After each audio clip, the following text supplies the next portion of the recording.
ನನ್ನ ಹೆಸರು ಭವಿಷ್ಯರಾಣಿ. ನಾನು 10ನೇ ತರಗತಿಯಲ್ಲಿ ಇಲ್ಲಿವರೆಗೆ ಈಗ ಕಲಿಯುತ್ತಿದ್ದೇನೆ. ನಾನು ಈ ಶಾಲೆಗೆ ಸೇರಿ 12 ವರ್ಷಗಳಾಗಿದೆ. 12 ವರ್ಷದ ಹಿಂದೆ ನಾನು LKGಗೆ ಈ ಶಾಲೆಗೆ ಬಂದು ಸೇರಿದ್ದೆ. ಅವಾಗ ನಮಗೆ ಕ್ಲಾಸ್ ಟೀಚರ್ ಆಗಿದ್ದದ್ದು ಶ್ರೀಜಾ ಮಾತಾಜಿಯವರು. ನನ್ನ ಅಮ್ಮನಿಗೆ ತುಂಬಾ ಹೆದರಿಕೆ ಇತ್ತು. ಯಾಕಂದ್ರೆ ನಾನು ನನ್ನ ಅಮ್ಮನ ಅಂಗನವಾಡಿಗೆ ಹೋದದ್ರಿಂದ ಬೆಳಗ್ಗೆಯಿಂದ ಸಂಜೆವರೆಗೆ ಹಾಗೂ ಸಂಜೆಯಲ್ಲಿ ಮನೆಯಲ್ಲಿ ಅಮ್ಮನ ಜೊತೆ ಇರುತ್ತಿದ್ದೆ. ಹಾಗೆ ಅಂಗನವಾಡಿಯಲ್ಲಿ ಅಮ್ಮನ ಜೊತೆ ಇರುತ್ತಿದ್ದರಿಂದ ಶಾಲೆಗೆ ಹೋದಾಗ ಅಲ್ಲಿ ಬೇರೆಯವರೊಂದಿಗೆ ಹೇಗೆ ಬೆರೆಯುತ್ತೇನೆ ಎಂಬ ಒಂದು ಭಯ ನನ್ನ ಅಮ್ಮನ ಮನಸ್ಸಲ್ಲಿ ಯಾವತ್ತೂ ಕಾಯುತ್ತಿತ್ತು. ಅಂದ್ರೆ ಅವರಿಗೆ ಅನಿಸ್ತಿತ್ತು ಹೇಗೆ ಬೆರೀತಾಳೆ ಅಂತ. ಆದ್ರೆ ನನ್ನ ಅಪ್ಪ ಯಾವತ್ತು ಹೇಳ್ತಿದ್ರು ಅವ್ರು ಬೆಳೀತಾರೆ ಬಿಡು, ಅಲ್ಲಿ ಹೋದಾಗ ಅವ್ರು ಸೆಟ್ ಆಗ್ತಾರೆ ಅಂತ. ಆದ್ರೆ ನಾನು ಯಾವಾಗ ಈ ಶಾಲೆಗೆ ಬಂದನೋ ಇಲ್ಲಿಯ ಶಿಕ್ಷಕರೆಲ್ಲರೂ ನಮ್ಮನ್ನು ತಮ್ಮ ಸ್ವಂತ ಮಕ್ಕಳಾಗೆ ಬನ್ನಿ, ಇದು ನಿಮ್ಮದೇ ಶಾಲೆ ಆಯ್ತಾ, ಬನ್ನಿ ಅಂತೆಲ್ಲ ಹೇಳಿ ಆಟಿಕೆಯನ್ನೆಲ್ಲ ಕೊಟ್ಟು ಇವತ್ತಿನವರೆಗೂ ತಮ್ಮ ಸ್ವಂತ ಮಕ್ಕಳಾಗೆ ನಮ್ಮನ್ನು ನೋಡಿಕೊಂಡಿದ್ದಾರೆ. ನನಗೆ ಶ್ರೀಜಾ ಮಾತಾಜಿಯವರು ಒಂದು 5 ವರ್ಷ ಕ್ಲಾಸ್ ಟೀಚರ್ ಆಗಿದ್ರು. ಹಾಗೆ ಸತತ 5ನೇ ತರಗತಿವರೆಗೆ ಅವರು ನಮಗೆ ಒಂದಲ್ಲ ಒಂದು ವಿಷಯಕ್ಕೆ ಶಿಕ್ಷಕಿಯಾಗಿ ಬರುತ್ತಿದ್ದರು. ಹಾಗೆ ನಮ್ಮ ಮಾತಾಜಿಯವರು 12 ವರ್ಷದಿಂದಲೂ ನಮ್ಮ ಶಿಕ್ಷಕಿಯಾಗಿಯೇ ಇದ್ದಾರೆ. ಅದು ನನಗೆ ತುಂಬಾ ಖುಷಿ ಪಡುವಂಥದ್ದು. ನನ್ನ ಅಮ್ಮ ಅವತ್ತು ಹೆದರಿದ್ರು ಹೇಗಿರ್ತಾರೆ ಅಂತ. ಆಮೇಲೆ ಅವತ್ತಿನಿಂದ ಇವತ್ತುವರೆಗೆ ನನ್ನಮ್ಮ ನನ್ನನ್ನು ಶಾಲೆಗೆ ಕಲಿಸಿದ ಮೇಲೆ ಇವತ್ತುವರೆಗೆ ಅವರು ಹೆದರಿದ ದಿನವೇ ಇಲ್ಲ. ಯಾಕಂದರೆ ಅವರು ನನ್ನನ್ನು ಶಾಲೆಗೆ ಕಲಿಸುತ್ತಿದ್ದೇನೆ ಎಂದು ಅಂದುಕೊಳ್ಳಲಿಲ್ಲ. ಯಾವುದು ನಮ್ಮದೇ ಮನೆಗೆ ಕಲಿಸುತ್ತಿದ್ದೇನೆ ಅಂತ ಅಂದುಕೊಂಡಿದ್ರು. ನಾವು ಕೂಡ ಹಾಗೆ ಅಂದ್ಕೊಂಡಿದ್ವಿ. ನಮ್ಮದೇ ಮನೆಗೆ ಹೋಗ್ತಿದ್ದೇವೆ, ನಮ್ಮದೇ ಅಲ್ಲಿ ಎಲ್ಲ ಇರುವುದು ನಮ್ಮವರೇ, ನಮ್ಮ ಅಕ್ಕ ತಂಗಿ, ನಮ್ಮ ಮಾತಾಜಿಯವರಂತೂ ನಮಗೆ ಸ್ವಂತ ಅಮ್ಮನವರಂತೆ ಆಗಿ ಹೋಗಿದ್ರು. ನಮ್ಮನ್ನು ಇಷ್ಟುವರೆಗೆ ನಾವು ಈ 12 ವರ್ಷದಲ್ಲಿ ಎಷ್ಟೋ ಸರ್ತಿ ಎಡವಿದ್ದೇವೆ. ಆದರೆ ಎಡವಿದ್ದಾಗಲೆಲ್ಲ ನಮ್ಮನ್ನು ಕೈ ಹಿಡಿದು ಮೇಲೆ ಎತ್ತಿದವರು ನಮ್ಮ ಮಾತಾಜಿಯವರು. ನಮಗೆ ಒಂದು ಒಳ್ಳೆಯ ದಾರಿಯನ್ನು ಹಾಕಿಕೊಟ್ಟಿದ್ದಾರೆ. ಅದರಲ್ಲಿ ಬಂದಂತಹ ಕಷ್ಟಗಳನ್ನೆಲ್ಲ ದೂರ ಮಾಡಿದ್ದಾರೆ. ನನಗೆ ಒಂದು ನಾನು ಹೀಗೆ ಒಂದು ಹೋದಾಗ ನನಗೊಂದು ಕಥೆ ಹೇಳಿದ್ರು. ಒಂದು ಉದ್ಯಾನವನದಲ್ಲಿ ಒಂದು ಕೆರೆಯ ಪಕ್ಕದಲ್ಲಿ ಕೂತ್ಕೊಂಡು ಭಿಕ್ಷೆ ಬೇಡ್ತಿರ್ತಾನಂತೆ. ಅವಾಗ ಒಬ್ಬ ವ್ಯಕ್ತಿ ಬರ್ತಾನೆ, ನೀನ್ ಯಾಕೆ ಭಿಕ್ಷೆ ಬೇಡ್ತಿದ್ಯಾ? ಅಪ್ಪ ಇಲ್ಲೇ ಕೆರೆ ಇದೆ ಅಲ್ಲ, ಕೆರೆಯಲ್ಲಿರೋ ಮೀನನ್ನು ನಿನಗೆ ಹಿಡಿದು ಕೊಡ್ತೇನೆ ಅಂತೇಳಿ ಮೀನನ್ನು ಅವನಿಗೆ ಹಿಡಿದು ಕೊಡ್ತಾನಂತೆ. ಅವನ ಮೀನು ತಗೊಳ್ತಾನೆ, ಅದನ್ನು ತಿಂತಾನೆ, ಒಂದು ಅರ್ಧ ಗಂಟೆ ಸುಮ್ಮನೆ ಇರ್ತಾನೆ. ಮತ್ತೆ ವಾಪಸ್ ಅವನು ಅದೇ ಭಿಕ್ಷೆ ಬೇಡುವ ಕೆಲಸಕ್ಕೆ ಹೋಗ್ತಾನಂತೆ. ಆದರೆ ಅಲ್ಲಿ ಮತ್ತೊಬ್ಬ ಬರ್ತಾನಂತೆ. ಅವನು ಬಂದು ಅವನಿಗೆ ಅಲ್ಲಿ ಮೀನನ್ನು ಹೇಗೆ ಹಿಡಿಯುವುದು ಅಂತ ಕಲಿಸಿಕೊಡ್ತಾನಂತೆ.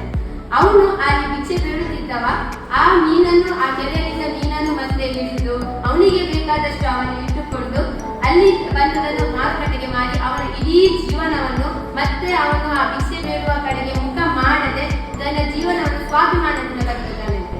ಹಾಗೆ ನಮ್ಮ ಮಾತಾಜಿಯವರು ನಮಗೆ ಒಳ್ಳೆ ದಾರಿಯನ್ನು ಕಂಡುಕೊಟ್ಟು ಅದರಲ್ಲಿರುವ ಕಷ್ಟಗಳನ್ನು ದೂರ ಮಾಡುವುದಲ್ಲದೆ ಮುಂದೆ ಆ ದಾರಿಯಲ್ಲಿ ನಾವು ಹೋದಾಗ ಒಂದು ಒಳ್ಳೆ ಕೆಲಸ ಮಾಡುವುದಕ್ಕೆ 108 ವಿಜ್ಞಾನ ಇರ್ತಾರೆ. ಹಾಗೆ ನಾವು ಆ ದಾರಿಯಲ್ಲಿ ಹೋದಾಗ ಬರುವಂತಹ ಕಷ್ಟಗಳನ್ನು ಎಲ್ಲವನ್ನು ಹೇಗೆ ಎದುರಿಸಿ ಮುಂದೆ ನಡಿಬೇಕು ಅಂತ, ಜೀವನದಲ್ಲಿ ಹೇಗೆ ನಾವು ಮುಂದೆ ಹೋಗಬೇಕು ಅಂತ ನಮ್ಮ ಶಿಕ್ಷಕರು ನಮಗೆ ಹೇಳಿಕೊಟ್ಟಿದ್ದಾರೆ. ಅಷ್ಟೇ ಅಲ್ಲ, ನಾನು ಈ ಶಾಲೆಗೆ ಒಂದು ಕಲ್ಲಿನಂತೆ ಬಂದಿದ್ದೆ. ನನ್ನನ್ನು ಈಗ ಒಂದು ಮೂರ್ತಿಯನ್ನಾಗಿ ಮಾಡಿದ್ದಾರೆ ನನ್ನ ಶಿಕ್ಷಕರು. ಎಲ್ಲರೂ ಹೇಳ್ತಾರೆ ಒಂದು ಕಲ್ಲು ಒಂದು ಮೂರ್ತಿ ಆಗಕ್ಕೆ ಎಷ್ಟೊಂದು ಪೆಟ್ಟು ತಿಂತದೆ ಅಂತ. ಒಂದು 1000ದಲ್ಲಿ ಅದನ್ನು ನೋಡಿಕೆ ಬಂದ 10 ಜನರಿಗೆ ಗೊತ್ತಿರ್ತದೆ. ಆದ್ರೆ ಅಲ್ಲಿ ಆ ಕಲ್ಲನ್ನು ಆ ಸುಂದರ ಮೂರ್ತಿಯನ್ನಾಗಿ ಮಾಡುವಾಗ ಆ ಶಿಲ್ಪಿ ಎಷ್ಟು ಪೆಟ್ಟನ್ನು ತಿಂದಿರ್ತಾನೆ ಅನ್ನೋದು ಯಾರು ಗಮನಿಸಿರುವುದಿಲ್ಲ. ಹಾಗೆ ನಮ್ಮನ್ನು ಒಂದು ಒಳ್ಳೆಯ ವಿದ್ಯಾರ್ಥಿಯಾಗಿ ಸಮಾಜದಲ್ಲಿ ಒಂದು ಒಳ್ಳೆಯ ವ್ಯಕ್ತಿಯನ್ನಾಗಿ ಮಾಡುವ ಕೆಲಸದಲ್ಲಿ ನಮ್ಮ ಶಿಕ್ಷಕರು ಎಷ್ಟು ಒಂದು ಶ್ರಮವನ್ನು ಪಡುತ್ತಾರೆ ಅಂತ ನಮಗೆ ಗೊತ್ತಿರುವುದಿಲ್ಲ. ಕೆಲವರಿಗೆ ಅಂತಂದ್ರೆ ವಿದ್ಯಾರ್ಥಿಗಳಿಗೆ ಕೆಲವೊಮ್ಮೆ ಪರೀಕ್ಷೆ ಬಂದಾಗ ತಲೆಬಿಸಿಯೇ ಇರುವುದಿಲ್ಲ, ಪರೀಕ್ಷೆನ ಇರಲಿಲ್ಲ. ಆದರೆ ಅದಕ್ಕೆ ಶಿಕ್ಷಕರು ಎಷ್ಟು ತಲೆಬಿಸಿಯನ್ನು ಮಾಡ್ತಾರೆ ಅಂತ ಹೇಳಿದ್ರೆ ಅವರ ಶ್ರಮ, ಅವರ ಅದೊಂದು ಪ್ರಯತ್ನ ಅಷ್ಟು ಇರ್ತದೆ. ಹಾಗೆ ವಿದ್ಯಾಧನವೇ ಧನವಾಗುವುದು ಅಂತ ಹೇಳ್ತಾರೆ. ವಿದ್ಯೆಗಿಂತ ಶ್ರೇಷ್ಠ ಧನ ಬೇರೊಂದಿಲ್ಲ. ಒಬ್ಬ ವ್ಯಕ್ತಿಯಿಂದ ಇನ್ನೊಬ್ಬ ವ್ಯಕ್ತಿ ಏನನ್ನಾದರೂ ಕಸಿದುಕೊಳ್ಳಲಿಕ್ಕೆ ಸಾಧ್ಯವಿಲ್ಲ ಅಂದ್ರೆ ಅದು ವಿದ್ಯೆ. ಅಂತಹ ವಿದ್ಯೆಯನ್ನು ನನಗೆ ಈ ಶಾಲೆ ಕಲಿಸಿಕೊಟ್ಟಿದೆ. ಸಮಾಜದಲ್ಲಿ ಒಬ್ಬ ವ್ಯಕ್ತಿ ಉತ್ತಮ ವ್ಯಕ್ತಿಯಾಗಬೇಕಾದರೆ, ಸಮಾಜದಲ್ಲಿ ಬಾಳುವುದಕ್ಕೂ ಉತ್ತಮ ವ್ಯಕ್ತಿಯಾಗಿ ಬಾಳುವುದಕ್ಕೂ ತುಂಬಾ ವ್ಯತ್ಯಾಸ ಇದೆ ಅಂತೆ. ಹಾಗೆ ನಾವು ಸಮಾಜದಲ್ಲಿ ಉತ್ತಮ ವ್ಯಕ್ತಿಯಾಗಿ ಬಾಳಬೇಕಾದರೆ ವಿದ್ಯೆಯ ಜೊತೆಗೆ ಸಂಸ್ಕಾರ, ಮೌಲ್ಯ, ವಿನಯಗಳು ಬೇಕಂತೆ. ನನ್ನ ಶಾಲೆ ನನಗೆ ಬರೀ ವಿದ್ಯೆಯನ್ನು ಕಲಿಸಿಕೊಟ್ಟಿಲ್ಲ, ಅದರೊಂದಿಗೆ ಈ ಎಲ್ಲಾ ಗುಣಗಳನ್ನು ಕಲಿಸಿಕೊಟ್ಟಿದೆ. ಮುಂದೆ ಎಲ್ಲಾದರೂ ಹೋದಾಗ ನಾನೊಬ್ಬ ವಿವೇಕಾನಂದ ವಿದ್ಯಾವರ್ಧಕ ಸಂಘದ ಸಂಸ್ಥೆಯ ವಿದ್ಯಾರ್ಥಿನಿ ಅಂತ ಹೇಳಲಿಕ್ಕೆ ಖುಷಿ ಆಗ್ತದೆ. ಯಾಕೆ? ನನಗೆ ವಿದ್ಯೆ ಮಾತ್ರ ದೊರೆತಿಲ್ಲ, ಸಂಸ್ಕಾರ ದೊರೆತಿದೆ. ಗೌರವವನ್ನು, ಹಿರಿಯರನ್ನು ಹೇಗೆ ಗೌರವಿಸಬೇಕು ಅನ್ನೋದು ತಿಳಿದಿದೆ. ಕೆಲವೊಂದು ಸತಿ ನಮಗೆ ಮನೆಯಲ್ಲಿ ಮಾತ್ರ ಸಂಸ್ಕಾರ ದೊರೆಯುತ್ತದೆ, ಶಾಲೆಯಲ್ಲಿ ಅದರ ಬಗ್ಗೆ ಏನು ತಿಳಿಯುವುದಿಲ್ಲ. ಆವಾಗ ಆ ಸಂಸ್ಕಾರ ನಮಗೆ ಅಲ್ಪವಾಗಿ ಉಳಿದು ಬಿಡುತ್ತದೆ. ಆದರೆ ಆ ಸಂಸ್ಕಾರ ಶಾಲೆಯಲ್ಲಿ ದೊರೆತರೆ ಅದು ಪೂರ್ಣವಾಗುತ್ತದೆ. ಹೌದು ತಾನೆ? ಹಾಗೆ ನನಗೆ ಒಂದು ಸಮಾಜದಲ್ಲಿ ಒಳ್ಳೆಯ ವ್ಯಕ್ತಿಯಾಗಿ ಬಾಳುವುದಕ್ಕೆ ಹೇಗೆಲ್ಲ ಇರಬೇಕು ಅಂತ ನನಗೆ ಈ ಶಿಕ್ಷಣ ಸಂಸ್ಥೆಯು ಹೇಳಿಕೊಟ್ಟಿದೆ. 12 ವರ್ಷದಿಂದ ನಾನು ಕಲಿತಿದ್ದನ್ನು ಯಾವತ್ತೂ ಮರೆಯುವುದಿಲ್ಲ, ಕಲಿಸಿಕೊಟ್ಟವರನ್ನು ಎಂದಿಗೂ ಮರೆಯುವುದಿಲ್ಲ. ನನಗೆ ಇಷ್ಟೆಲ್ಲ ಗುಣಗಳನ್ನು ಹೇಳಿಕೊಟ್ಟ ನನ್ನ ಶಿಕ್ಷಕರಿಗೂ ಹಾಗೆ ನಾವು ಯಾವತ್ತೂ ಮರೆಯುವುದಿಲ್ಲ. ತಮ್ಮ ಬಿಸಿ ಕೆಲಸಗಳಲ್ಲೂ ತಮ್ಮ ಸಮಯಾವಕಾಶಗಳನ್ನು ತಮ್ಮ ಸಂಸ್ಥೆಯ ವಿದ್ಯಾರ್ಥಿಗಳಿಗೆ ನೀಡಿ ತಮ್ಮ ಮಾರ್ಗಸೂಚಿ ಭಾಷಣಗಳಿಂದ ನಮ್ಮನ್ನು ಒಳ್ಳೆಯ ದಾರಿಯಲ್ಲಿ ನಡೆಸುವಂತಹ ನಮ್ಮ ಅತಿಥಿಗಳಾಗಿರ್ಬೋದು, ನಮ್ಮ ಅಧ್ಯಕ್ಷರಾಗಿರ್ಬೋದು, ನಮ್ಮನ್ನು ಒಂದು ಒಳ್ಳೆಯ ದಾರಿಯಲ್ಲಿ ನಡೆಯುವಾಗ ಅವರ ಭಾಷಣಗಳಿಂದ ಪ್ರೇರೇಪಿಸುತ್ತಾರೆ. ಹಾಗೆ ಇದೆಲ್ಲ ಗುಣಗಳನ್ನು ನನಗೆ ಕಲಿಸಿಕೊಟ್ಟ ನನ್ನ ಶಿಕ್ಷಣ ಸಂಸ್ಥೆಗೆ, ನಮ್ಮ ಶಿಕ್ಷಕರಿಗೆ ಹಾಗೂ ನನ್ನ ಎಲ್ಲ ಅತಿಥಿಗಳಿಗೆ ನನ್ನ ಸಾಷ್ಟಾಂಗ ನಮಸ್ಕಾರಗಳನ್ನು ನೀಡಿ ನಾನು ಹೇಳುತ್ತಿದ್ದೇನೆ.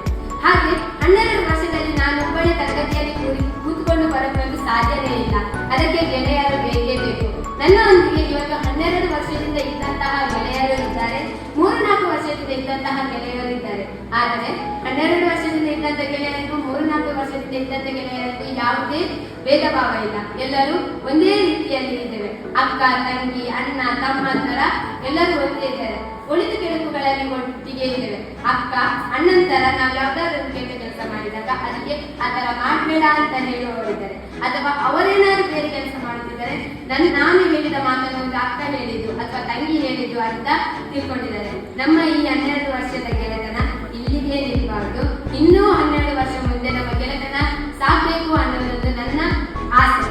ನಾವು ಮುಂದೆ ದೊಡ್ಡವರಾಗಿ ಉದ್ಯೋಗ ದೊರೆತಾಗ ನಾವೆಲ್ಲರೂ ಒಟ್ಟುಗೂಡಿ ನಮ್ಮ ಸಂಸ್ಥೆಯನ್ನು ಇನ್ನೂ ಬಲವರ್ಧನೆಗೊಳಿಸೋಣ. ನಮ್ಮ ಸಂಸ್ಥೆಗೆ ನಮ್ಮಿಂದಾಗುವಂತಹ ಸಹಾಯಗಳನ್ನು ಮಾಡೋಣ, ಎಲ್ಲರೂ ಒಟ್ಟಿಗೆ ಸೇರಿ ಮಾಡೋಣ ಅಂತ ಈ ಮೂಲಕ ಕೇಳಿಕೊಳ್ತೇನೆ. ಹಾಗೆ ನನ್ನ ಶಾಲಾ ಜೀವನವನ್ನು ಇನ್ನಷ್ಟು ಮೆರುಗುಗೊಳಿಸಿದಂತಹ ನಿಮಗೆಲ್ಲರಿಗೂ ನನ್ನ ಹೃದಯಪೂರ್ವಕ ಧನ್ಯವಾದಗಳು.